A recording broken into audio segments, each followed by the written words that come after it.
This Wednesday is obviously going to be a really big day because it's technically America's Liberation Day, which some inside of Donald Trump's administration now suggest should be a federal holiday as soon as 2026.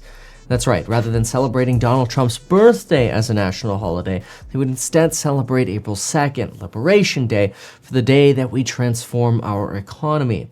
The problem with this is not only in the basis of tariffs, but what's actually happening with international alliances that should be a cause for everyone's concern. Obviously, we already know the basics. We know that we're expecting 25% tariffs on vehicles, vehicle components, although there's a 30-day delay for some of the components, lumber, which could affect things like toilet paper or pharmaceuticals. To be determined what happens there.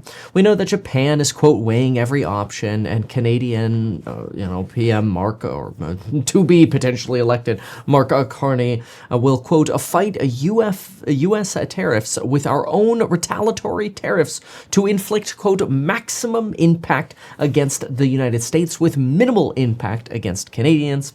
France says the only choice is to raise tariffs themselves and harm both economies. The European Union is going to safeguard their interest. Mexico wants to beg for preferential treatment, probably because they're going into recession, and the UK plans to retaliate. At the same time as now all of a sudden we have to be worried about CRINC, this block of countries, China, Russia, Iran, and North Korea, with an economy the size of the European Union, aggregating together and potentially using their might to counter the strength of not just Europe, but also the United States. And so there's a lot going on here. This week is a lot more than just April 2nd and this announcement of tariffs. It's really what happens as a result of the fundamental transformation of Trump doubling down on this idea that we went too small in the first administration. We regret listening to people who told us to go for smaller tariffs during the first Trump administration. Let's now make bigger, more aggressive moves. These are the talks that are going on inside of the Trump White House. Just this weekend, White House leaks are suggesting that, quote, he has also said he thinks he made mistakes in allowing advisors to talk him out of bigger tariffs, and signaling to his staffers that he wants even more aggressive tariffs as an ongoing source of federal revenue. Not a one-time negotiated solution that lowers tariffs elsewhere and goes back to free trade, but rather doubles and triples down on the idea that no, tariffs are going to be a source of revenue.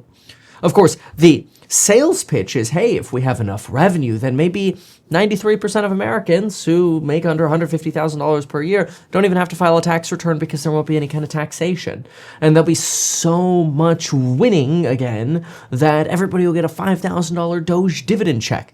Just given that 80% of Americans can't afford a $1,000 oopsie doopsies that pops up, that would cover about 5 oopsie doopsies, which is a good amount of money. But the problem is, what are we creating in terms of international alliances? I personally have been worried about what I jokingly call NAFTA. I haven't thought of any good acronym for this, but basically this coalition of countries like Canada, Mexico, European countries, basically the entire European Union, all bonding together to create a sort of trade bloc that has free trade amongst them, but taxes trade with America. And it's also possible that this group could actually partner with countries like China, because China, they're doing the opposite of the United States right now. They realized that 2022 was a pretty significant slowdown, recessionary period of time for them, and so they're stimulating their way out. They're looking to stimulate just like we did in 2009 with a Cash for Clunkers Cars program, or even do cell phone trade-in programs. These are all considerations to basically get the Chinese consumer spending again. But the point is, it's the exact opposite of what we have here, which is let's get the government to spend less. And I'm not picking sides, I'm simply giving you the facts. Not only is China considering these stimulative measures, but they're also raising their hand saying, hey, who wants to do free trade with China? We're available. We'd love to do free trade with you. No need to worry about tariffs. If you freely trade with us, we will freely trade with you. And this is sort of a very different message from what we're getting from the Trump administration, which is, nah, you know what? We actually might want to even go back to talk around a universal tariff. This is something that was briefly floated and hasn't gotten a lot of attention, but now now White House leakers are suggesting it's back. The idea or the prospect of a universal tariff that applies as sort of an entrance fee to open the door to trade with America is coming. And really what typically tariffs do is they increase costs for goods and service suppliers, but they also increase costs for consumers. Now, how much of that actually shows up in inflation in the face of a deflationary environment, that's all a discussion for debate. But what's more important is we're already starting to see a unified China, Russia, Iran, and North Korea. In fact, China this morning said something that should scare you. China posted, or a Chinese state-backed news group posted that in response to the Hong Kong group G.K. Hutchinson planning to sell ports near the Panama Canal to BlackRock, they made a post saying this would be like handing a knife to the enemy. Now, that post was quickly deleted, but Reuters picked it up immediately and posted about it and said that China is basically showing their hand here a little bit, saying, don't give America that weapon of the, Panama Canal. That is giving a knife to the U.S., and they are the enemy. And so you have to start thinking to yourself whether that little example there is what was intended or not. The post is deleted now, so it's hard to know. You have to remember that there is an East versus West situation in the global geopolitical space that you have to think about when it comes to war. Now, usually, the West has been very united. The United Kingdom, the European Union, led by the industrial countries like France and Germany, and of course supported by the others, Spain, Italy, Greece, doesn't matter. Canada, Mexico, the United States, the United Kingdom, all together have usually worked in coordination with countries like Japan and South Korea to counter the threat of North Korea, China, Russia. But what we're doing now through tariffs is we're actually basically putting up a middle finger to our European allies and to our Canadian allies, to some extent our Mexican allies, but also potentially our Japanese allies. All of the long-term alliances that we have built in sort of the coalition of the West are falling apart, in part due to these tariff concerns. Now, of course, that is an opinion. Who knows? Maybe everything is secretly still totally fine. But here are some of the facts. China has a mutual defense treaty with North Korea. Iran and North Korea, they have a relationship that is one considered of, how should you put it, friendship and cooperation. So we know North Korea and Iran get along. We know China and North Korea get along. Russia and China, they have what's called a no-limits friendship. Russia and Iran supported the Assad regime together. Iranian manufacturers manufacture drones in Iran and in Russia for Russian use against Ukraine. Beyond this, you have to remember that all of them together have interests in standing up to the interests of the United States. North Korea has sent 12,000 soldiers and weapons to Russia. The Russia-Ukraine war is galvanizing supply chains and increasing trade between CRINC members. And it's also leading to more of a de-dollarization. This de-dollarization is extremely evident given that when you look at imports and exports and in terms of what currency is being used, the vast majority of it used to be the US dollar. The vast majority of that trade used here, I'll show you on screen, used to consist of US dollars. The red here being the Chinese yuan or the renminbi system. You've got the Russian ruble here and the dollar and euro here in this light gray. And you can see the dollar and euro used to be 20 to 25-ish%. Is now 20 to 25-ish%, but it used to be somewhere around 55 to 80%. So the United States and Europe are getting squeezed out of CRINC. And see, one of the ideas that we could sort of use to minimize some of this sort of Russian integration with China is by striking a deal with Russia and separately a deal with China so we can strengthen our relationship with these individual members in opposition to countries like Iran. But we need to do that sooner rather than later. But what's actually happening is we're pissing off China more with the moves in the Panama Canal. And I'm not taking a side as to whether or not we should or should not have more international security in different parts of the world, such as the Panama Canal or off of Greenland. I'm not making an opinion on it, I'm simply providing a fact that China's pissed about it. And it's probably driving the relationship between the United States and China further apart. But what's also happening is when you look at Greenland, Russia is somewhat freaking out over this because, as we know, Donald Trump pitches Greenland as necessary for, well, frankly, international security. And so what is Russia saying? They're going to increase their troop presence in the polar regions of the Arctic to increase their national security efforts. And remember, these are not small countries that we're talking about. When you combine the GDP of China, North Korea, Iran, and Russia, you have an economy that's equivalent in size to Europe. In addition to that, when we look at our economy with Europe, we look really good. Hey, now we're twice the size of Crink. But if we look at our economy versus, again, my phrase, NAFTA, Canada, Mexico, the European Union, Japan, South Korea, them uniting against us, well, now you have this sort of three-party system that actually makes the United States net much weaker than where we have been in the past. Now, a lot of this relates very much to Ukraine. So you have to incorporate Ukraine into this because, frankly, South Korea just helped squeeze Ukraine out of Russia. But what's also happening is the Ukrainians are getting pressured into really what's considered an unappealing deal to Ukraine because we already know that Ukraine does not trust Russia. Right now, there's been a temporary ceasefire that has been accepted along with agreements that there are going to be continued negotiations. Certainly a far cry from the war is going to be over in 24 hours. But those of us that were paying attention knew that was just marketing. I'm not justifying it. I'm simply saying it was fugazi from the first time we heard it, and it still is. Russia right now is seizing opportunities against Ukraine, though, demanding re-entrance to SWIFT while basically agreeing to a ceasefire in the Black Sea, but this a small give-up for the demands that Russia is making, especially since the Ukrainian minerals deal has basically been thrown up into the air, and now there's talk about the United States demanding Ukraine sign a security deal where the United States, guess what, provides no security. The only part that's has anything to do with security in the deal is the United States gets control of the minerals and energy and oil inside of Ukraine. Now, it would look like a partnership with 50% of profits going to Ukraine and 50% to the United States and sort of a way of repaying the United States for their aid.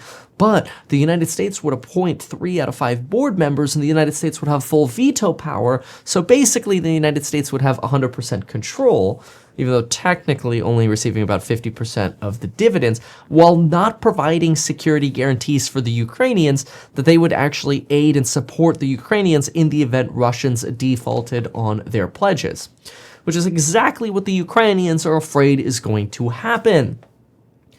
Now, Donald Trump is golfing with the president of Finland, which is probably just going to continue to galvanize Putin's interest in deploying more troops above Greenland because, well, guess what? Donald Trump is asking for more icebreaker support. And I'm not talking about the mints. If I was going to place an ad here, it would sound something like, hey, check out househack.com. You could get a 5% yield and all of the upside in the stock by investing in our non-accredited round. I'll give you a quick example.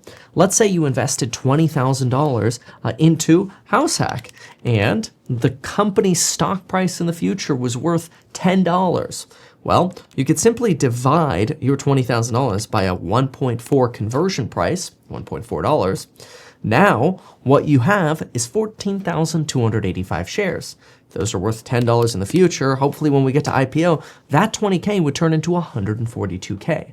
Now, that's just an example of the math. Obviously, there are a lot of things that can happen with an investment. You should always read the risks associated with investing.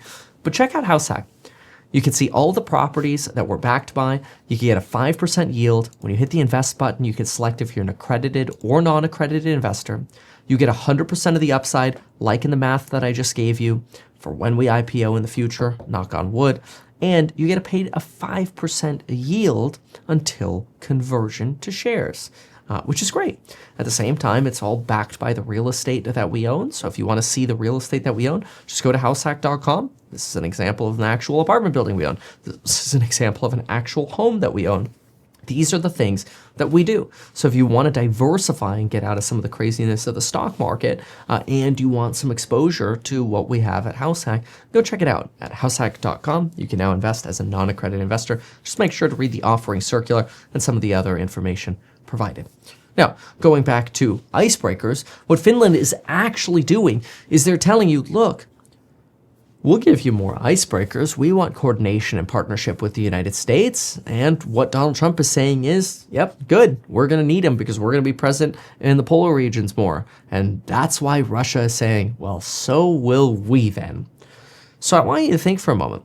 This Liberation Week is much more than just tariff liberation. This idea that other people are going to pay for our debts. It sounds really nice in sort of an optimistic, glorious scenario where everybody could not have to pay or file an income tax under $150,000 of income, which would be fantastic for a lot of folks. But from a practical nature, we would probably have to see tariffs in excess of 25 to 30% across the board on almost all trade products to see the amount of revenue that we would need to be able to offset those tax revenues. Now, sure, we could also cut government spending, but, we've got some more work to do with Doge, so let's see how it goes. Might have a lot more work to do to get to those levels, because remember, it's not just cutting the expenses once, you have to cut them over and over and over again, which means the idea of free trade anytime soon under Trump might actually be further out than we're expecting. And you're seeing a lot of Wall Street analysts finally waking up to realizing this is not just a negotiating tactic anymore. Donald Trump truly sees this as a way to increase revenues for the United States economy, for the United States taxpayer, and also bring manufacturing jobs to America. The problem is the time that it takes to get those manufacturing jobs to America and to somehow guarantee that those jobs that are created are actually still going to be competitive on a global scale, on an international scale, when other factories in, let's say, China are facing deflation or willing to do things for a tenth of the cost that we can do them here, then we really have to ask ourselves, are we setting up America to be internationally competitive? Or are we propping up a vision of an all-American future that is really on a toothpick foundation that collapses? Or worse, collapses just under the mere uncertainty of all of that. Now, I don't necessarily think that the United States is going to collapse anytime soon, and I'm not trying to make this seem like, oh my gosh, a World War III sort of issue. But when you start putting all these pieces of the puzzle together, we start realizing these investment decisions or announcements that are being made from corporations are really just a way to bend the knee to Trump, and they're not actually a sign of true investment, at least not anytime soon, because why would you in the face of all this uncertainty? Why not wait? So, of course, that's what they'll do.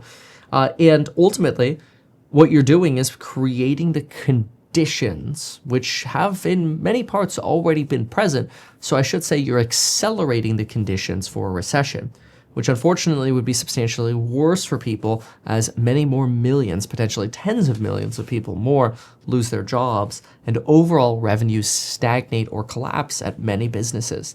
Remember, over half of jobs in America are created by the small business, maybe another 15 to 20% by medium-sized businesses. A lot of these businesses are coming under severe strain due to debt, high interest payments, stagnating revenues, and a slowing cyclical economy. The reason we call it cyclical is because guess what? It goes up and it goes down. It usually doesn't go from up to slow and then back up again. But who knows? Maybe that'll happen. The CBO doesn't think so, with our debt to GDP likely to reach 107% in 2029, exceeding our 1940 peak, and then rising to 156% debt to GDP by 2055. That was some news that we just got out this morning. Yeah, well, technically it was yesterday, but anyway, a lot of folks actually saw it this morning and read and researched it this morning. But anyway, when you think about Liberation Day this week, April 2nd, don't just think about the retaliatory tariffs. I want you to think about our international relationships with all of these other countries and how critical they are in standing up to Crink.